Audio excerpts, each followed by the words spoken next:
और कब आया था?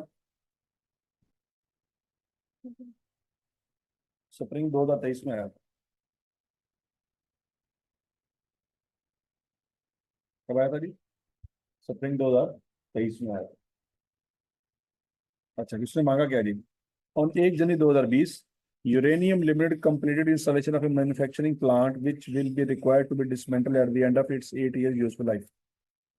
UL paid 3,000 million for the plant. कितनी पेमेंट की है बच्चों उसने? 3,000 million। कितना बंदा है? काफी बन जाता है। तो साड़ी औकात तो बाहर बन जाता है, ऐसी है।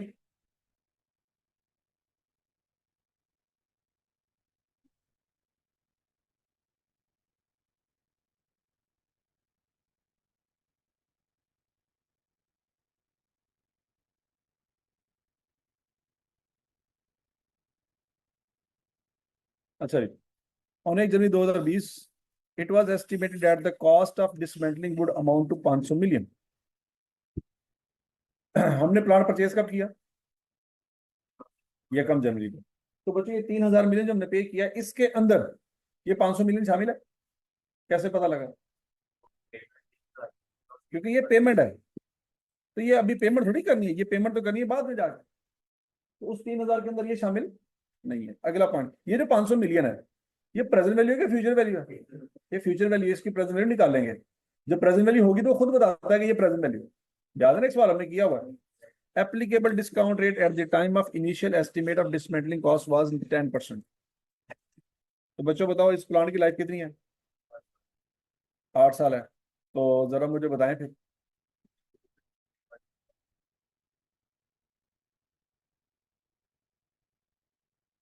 इस 500 को डिस्काउंट करेंगे कितने साल?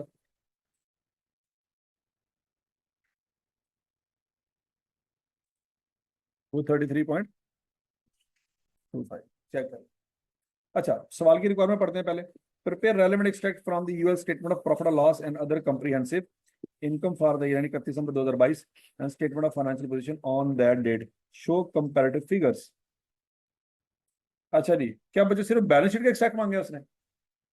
दोनों के एक्सट्रैक्ट मांगे हैं। तो बच्चों फिर हम यहाँ पे क्या करेंगे, पहले हम फॉर्मेट बना लेते हैं। कंपनी का नाम क्या है जी? Uranium limited.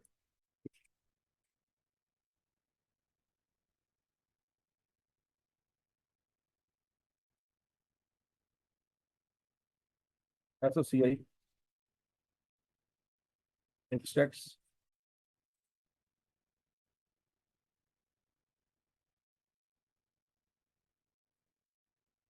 For the year ended 31 December 2022। ये बात में लगी थी। अब यहाँ पे बच्चों याद रखना, 2022 तो आना ही आना है, साथ कंपैरेटिव ईयर भी आना है।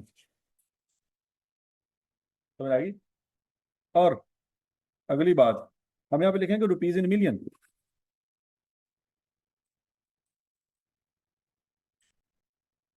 ये बात में लगी थी। 1 2 3 4 5 लाइनें छोड़ देते हैं हम।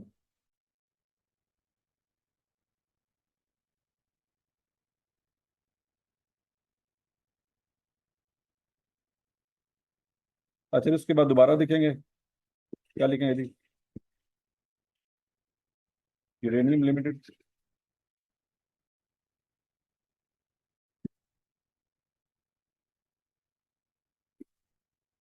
Statement of financial position expects as on 31 December 2022। ठीक हो गई जी।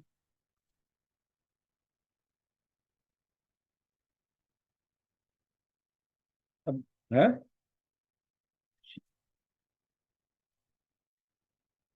अब बच्चों याद रखो इसको। ठीक है, गुड हो गया। यहाँ पे आ जाएगा नॉन करंट एसेट्स, और यहाँ पे आ जाएगा करंट एसेट फाइनिंग। और इसके नीचे जाके हम यहाँ पे कहीं पे वर्किंग शो कर सकते हैं।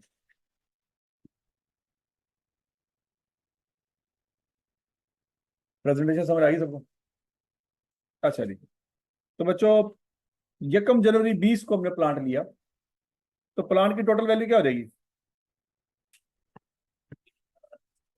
3000 जमा 233.25 जमा करेंगे तो 3233.25 हमारे प्लांट की वैल्यू हो जाएगी। ऐसी है। आगे चलते हैं जी। Estimates of dismantling cost and applicable discount rate were reviewed as at 31 December 2021। क्या ये उसी साल की बात हो रही है? इसका मतलब है 20 का साल सुकून से गुजर गया होगा, क्या नहीं गुजरा होगा? बोलो सही।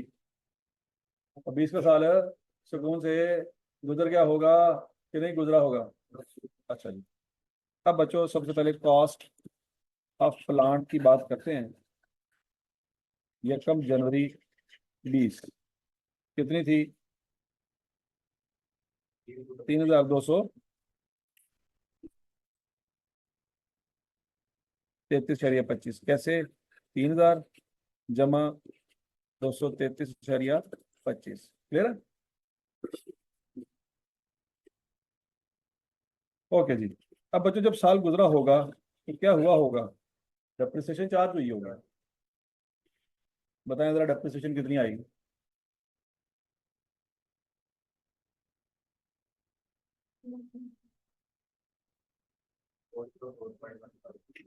404.15। ये कैसे आया?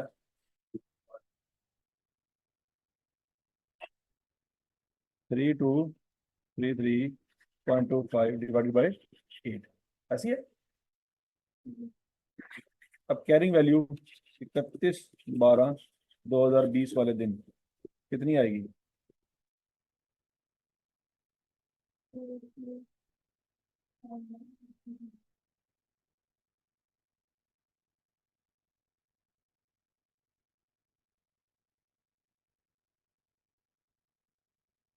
कैरिंग वैल्यू 2829.11 खाली वन।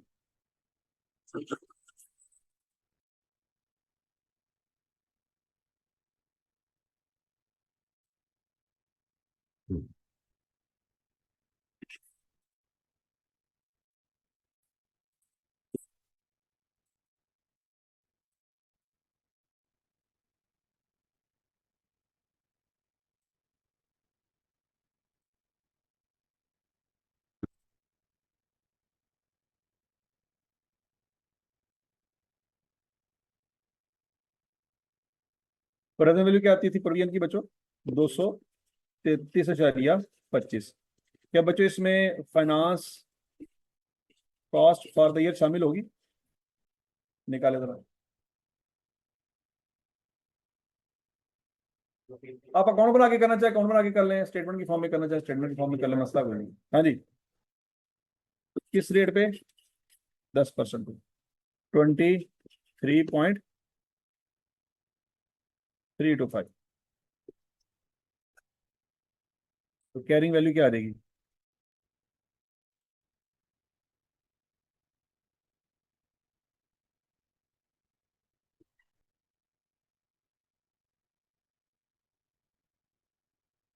256.575।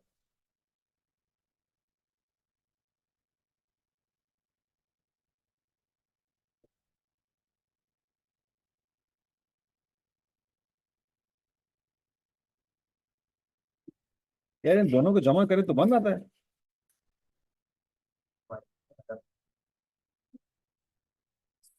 हाँ? ठीक है, ठीक है। अच्छा जी, साल गुजर गया बच्चों।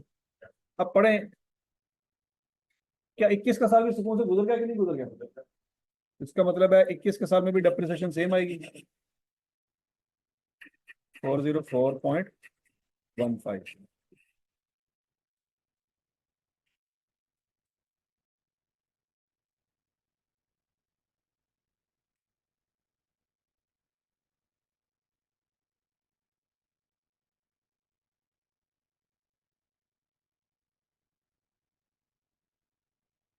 2424.15।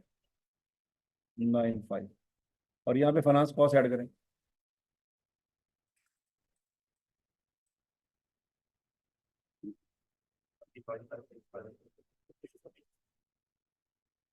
$25.657 जमा करें इसको।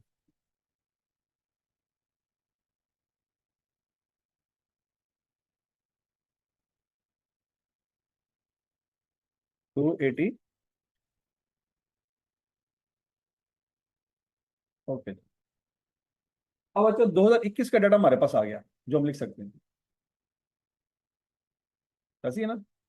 ये डेप्रिसिएशन किस साल की है? 2020 की। और ये डेप्रिसिएशन किस साल की है?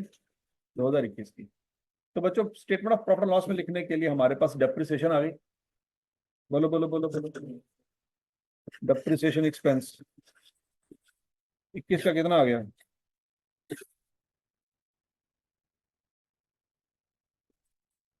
404.15। ऐसी है। और साथ फाइनेंस कॉस्ट भी आ गई 2021 की। 20 की तो नहीं आनी, 21 की आनी है। ऐसी है ना। ये हमें नहीं चाहिए, हमें ये चाहिए 25.658।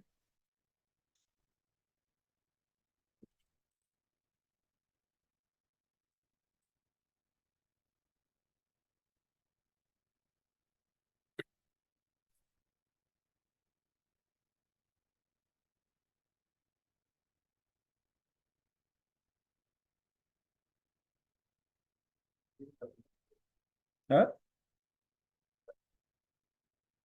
हाँ जी जाएगी, बिल्कुल जाएगी। अच्छा 2021 के अंदर बच्चों आपके एसिड की अर्निंग वैल्यू क्या है? 2424.95।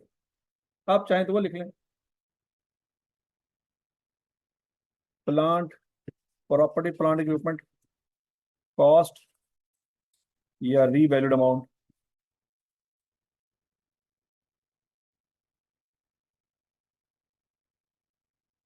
3233.25। 3233.25 ये कॉस्ट थी। लेस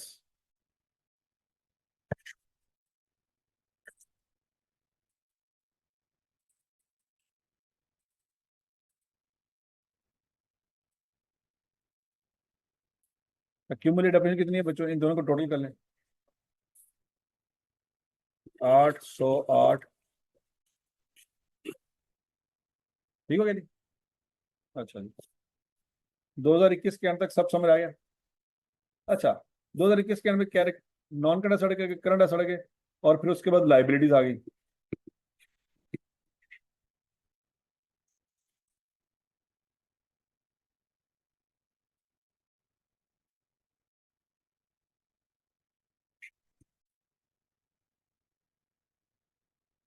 अब लाइबिलिटीज में बच्चों नॉन करंट लाइबिलिटी में प्रोविजन आ जाएगी। कैसी है?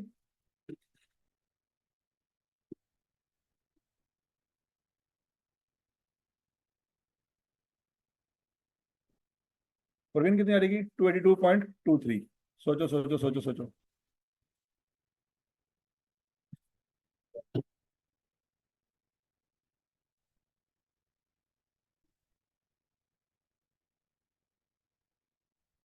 282.13 के 23।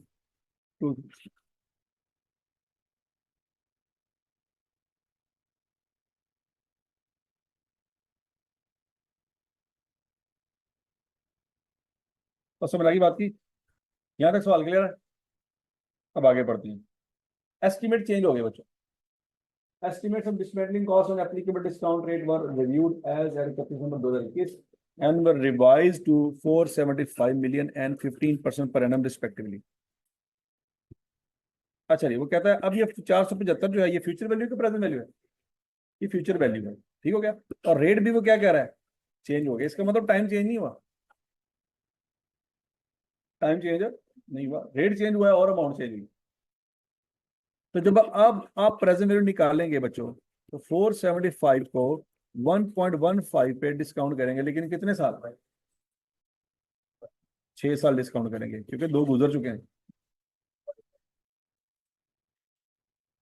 205.36।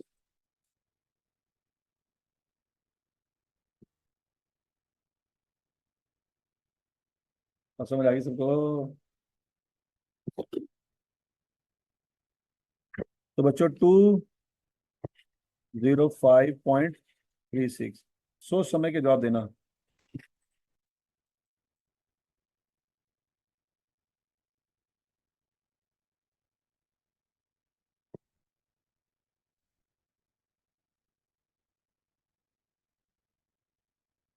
अब प्रोविजन में इजाफा हुआ कि कमी आई?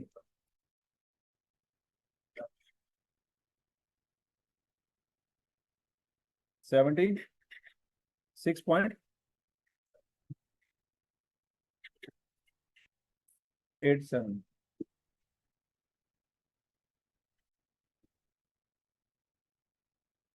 और 31 दिसंबर 21 वाले दिन आई है।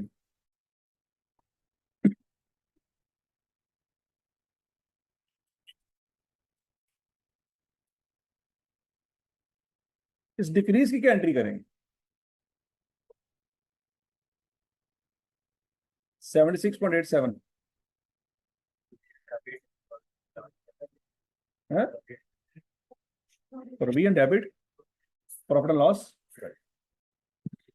अच्छा जरा सोचें।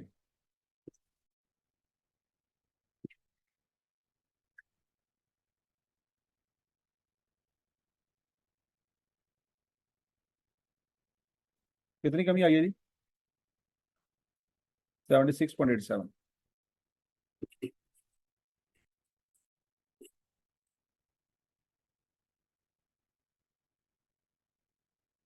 ये जमा होगा मेरा ख्याल है ना?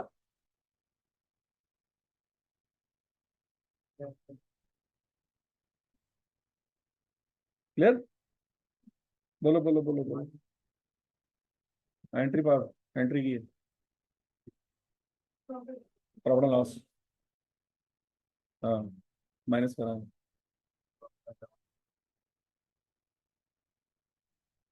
अच्छा इसका मतलब ये है बच्चों, फिर ये प्रोविजन यहाँ पे जो बैलेंस शीट में लिखी है ये गलत है।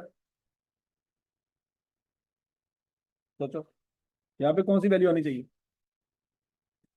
जो नई वैल्यू है, नई वैल्यू कितनी है? 205.36, तो ये मिटा दें।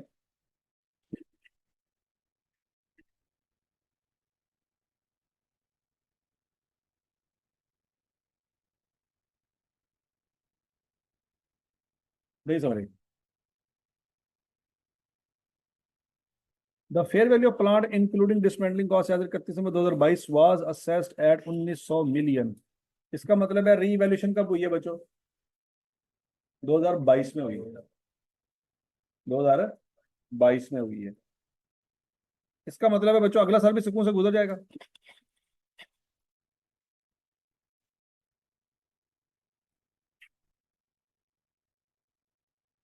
डेप्रिसिएशन चार्ज करें।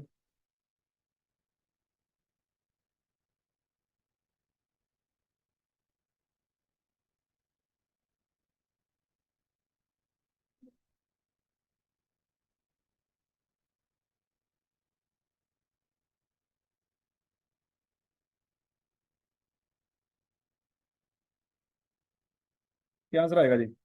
सेम आएगी डेप्रिसिएशन, कैरिंग वैल्यू।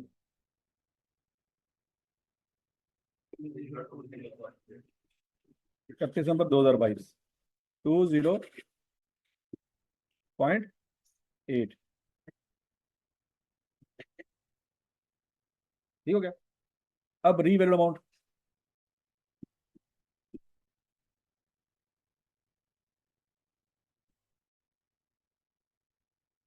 कितनी है? 1900। और कैरिंग वैल्यू 2020। तो रीवैल्यूएशन लॉस हुआ कि प्रॉफिट हुआ? कितना?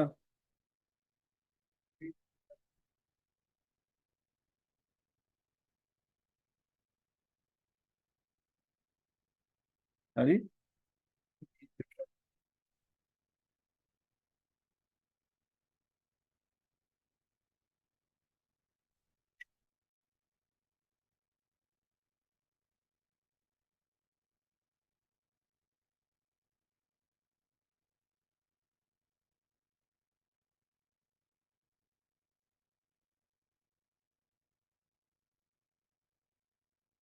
हाँ भाई समझ आ गई।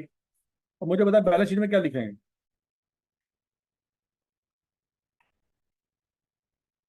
और आपको पता है बच्चों पिछली सारी डेप्रिसिएशन खत्म हो जाएगी रीवैल्यूएशन की वजह से। तो दो एंट्रियां पास होती हैं, accumulated depreciation debit, acid credit, फिर रीवैल्यूएशन लॉस डेबिट और एसिड क्रेडिट। याद है? वैसे ही है ना। यहाँ पे कोई क्यूमुलेटेड डेप्रिसिएशन 2022 के एंड पे नहीं आएगी। अच्छा, यहाँ पे बच्चों एक मसला है, लॉस कितना आया है? लॉस कितने का आया है? 120 का। अच्छा, अब यहाँ पे एक पंगा याद रखना आपने, आपको प्रोविजन में क्या हुआ था? फायदा। फायदा हुआ था ना? कि नुकसान हुआ था? फायदा हुआ था। अच्छा चलो एक मिनट ठहरो, पहले यहाँ पे ना फाइनेंस कॉस्ट निकाल लें।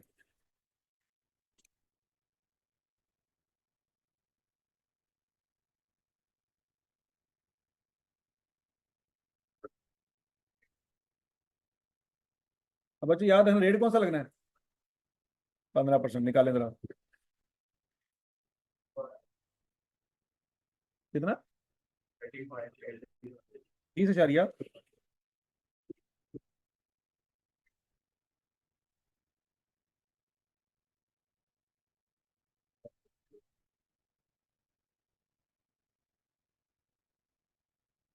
236.164।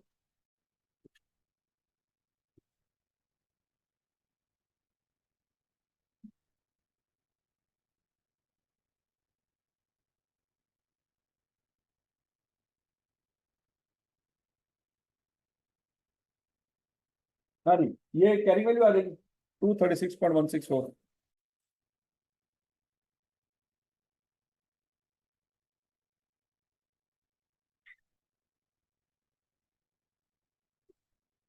और प्रॉफिट एंड लॉस में मुझे बताएं जरा, डेप्रिसिएशन बच्चों 2022 की यही आएगी, फाइनेंस कॉस्ट 2022 की 2022 की फाइनेंस कॉस्ट कितनी आएगी? 30.804।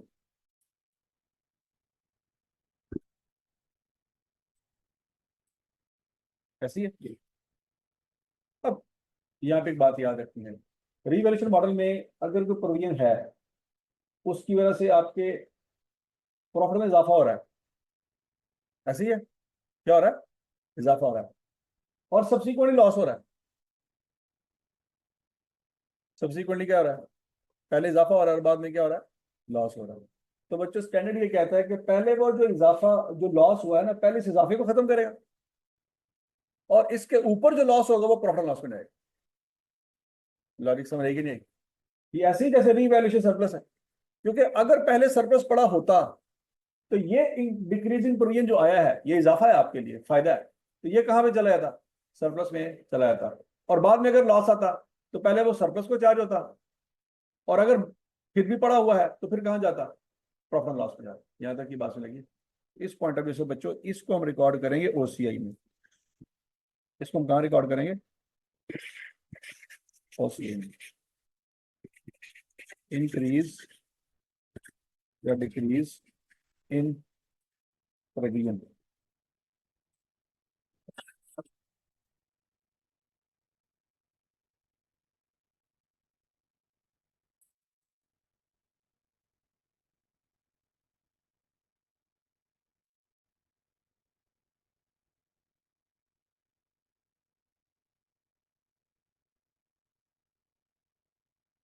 अब सोच समझ के जवाब देना।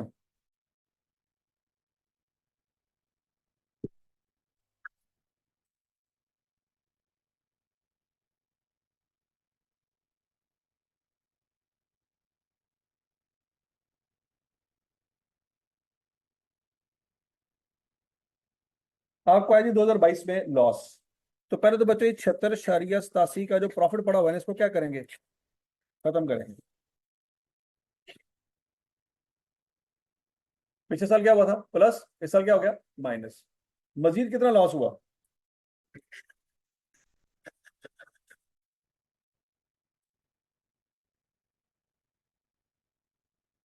कितना हुआ?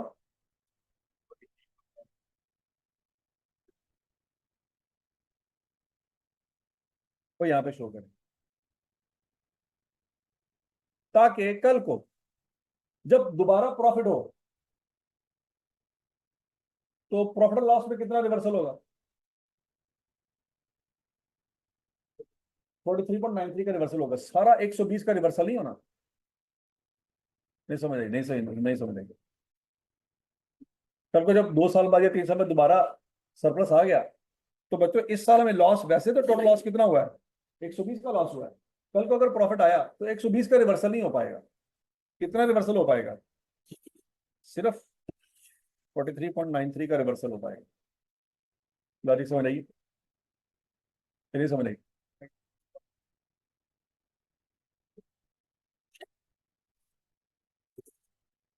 इक्विटी में बच्चों इसका मतलब ये हुआ, फिर इक्विटी में हम वो पिछले साल बेसिकली ओसीआई का बैलेंस इक्विटी में जाता होता है, याद है ना आपको। ओसीआई का बैलेंस कहाँ जाता होता है, इक्विटी में। 76.87 और यहाँ पे जीरो देगा। जीरो क्यों देगा, सारा खत्म हो।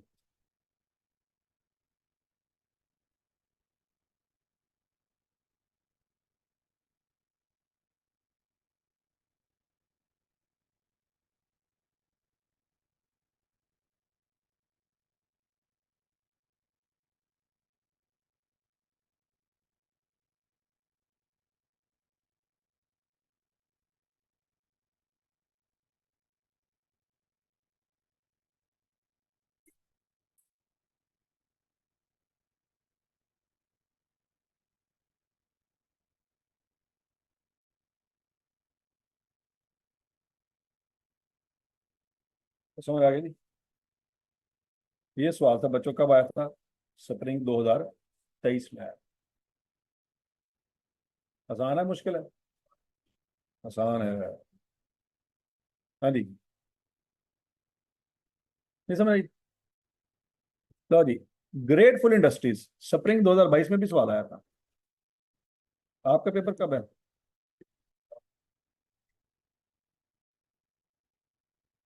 ये स्प्रिंग 2023 समझ आ गया सबको बच्चों।